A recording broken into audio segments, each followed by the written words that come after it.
Viewers, हम पढ़ रहे हैं कक्षा 10वीं गणित की प्रश्नावली 2.2 का प्रश्न नंबर 2 का दूसरा। और यहाँ संख्याएं दे रखी है √2 और 1/3। यहाँ जो प्रश्न था तो प्रश्न है एक द्विघात बहुपद ज्ञात कीजिए जिसके शून्यकों के योग तथा गुणनफल क्रमशः दी गई संख्याएं हैं। तो इसका हम पहला प्रश्न कर चुके हैं, अब हम इसका दूसरा कर रहे हैं। तो यहाँ पर हमें शून्यकों का योग तथा गुणनफल दे रखा और हमें बहुपद निकालना है। तो हम इसको हल करेंगे। हल तो यहाँ पर हमें जो दिया है तो हमें क्या दिया है, शून्यकों का योग, शून्यकों का योग बराबर √2 तथा और क्या दिया है, शून्यकों का गुणनफल। तो शून्यकों का गुणनफल दे रखा 1/3 और हमें यहाँ निकालना है बहुपद। तो बहुपद किस रूप में होता है तो हमें पता ही, हमने पिछले सवाल में भी देखा था। बहुपद होता है ax2 धन bx धन c, यह बहुपद का सूत्र और इस रूप में बहुपद होता है। तो यहाँ पे यदि हमें a, b और c पता चल जाएगा तो हम बहुपद बना लेंगे। तो हमें शून्यकों का योग और शून्यकों का गुणनफल से ही बहुपद मतलब a, b और c निकालने हैं। तो सबसे पहले हम शून्यकों का योग वाला सूत्र लिख देंगे। तो यहाँ पर लिखेंगे शून्यकों का योग बराबर क्या होता है, ऋण b/a। इसके पहले के सवालों में हमने देखा था कि शून्यकों का योग बराबर होता है ऋण b/a, यह इसका सूत्र है। और हमें यहाँ शून्यकों का योग दे रखा √2। तो शून्यकों का योग के स्थान पर लिख देंगे हम √2 बराबर ऋण b/a। तो यहाँ पर b के सामने √2 है, मतलब b की वैल्यू हो जाएगी √2 और a के सामने कुछ नहीं, तो यहाँ हम /1 लिख देंगे। तो अब हम इसको अभी तो समीकरण 1 नाम दे देंगे, क्योंकि a का मान जो है शून्यकों का गुणनफल में भी a का मान आएगा और यदि दोनों का मान बराबर नहीं हुआ तो हमें बराबर करना पड़ेगा। तो यहाँ से हमें b का मान तो मिल गया है। अब हम लिखेंगे शून्यकों का गुणनफल। शून्यकों का गुणनफल बराबर क्या होता है, c/a। शून्यकों का गुणनफल बराबर है c/a। तो शून्यकों का गुणनफल यहाँ क्या दे रखा है, 1/3।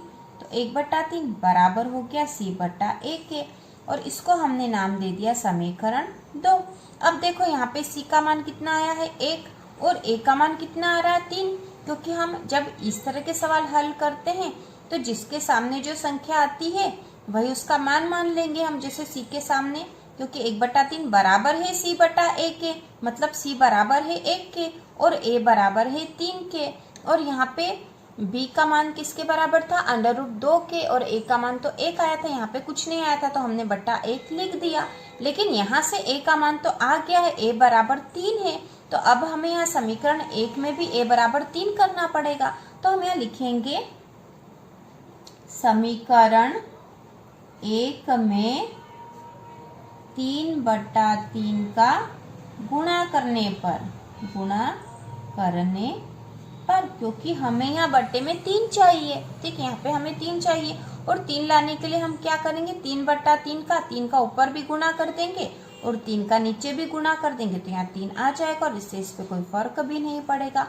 तो हम यहाँ लिख देते हैं √2/1 बराबर था ऋण b/a के, और यहाँ पे हम 3/3 का गुणा कर देंगे 3/3, और इसका गुणा इसलिए कर रहे हैं क्योंकि हमें a बराबर 3 चाहिए, क्योंकि समीकरण 2 में तो a बराबर 3 आया है, इसलिए हमें इस समीकरण 1 में भी a बराबर 3 चाहिए। तो हमने 3/3 का गुणा कर दिया, क्योंकि 3 से 3 कट जाएगा और इससे इस संख्या पे कोई फर्क नहीं पड़ेगा।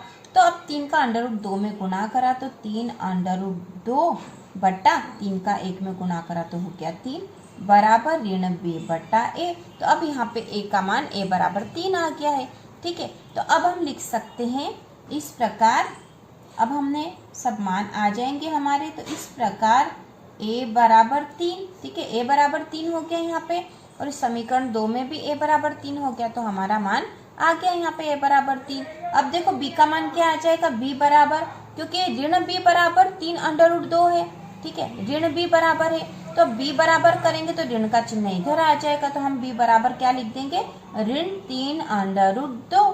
ठीक है, b का मान ऋण 3/2। अब c का मान क्या है, c बराबर, तो देखो c का मान यहाँ पे c बराबर 1 आया था, तो हम लिख देंगे c बराबर 1। अब हम इससे बहुपद बना लेंगे, तो हम लिख देंगे इस प्रकार बहुपद। तो बहुपद किस रूप में होता है, बहुपद होता है ax की घात 2 धन bx धन c में मान रखने पर। ठीक है, अब हम a b c के मान रख देंगे, मान रखने पर तो हमें जो बहुपद चाहिए था वो आ जाएगा।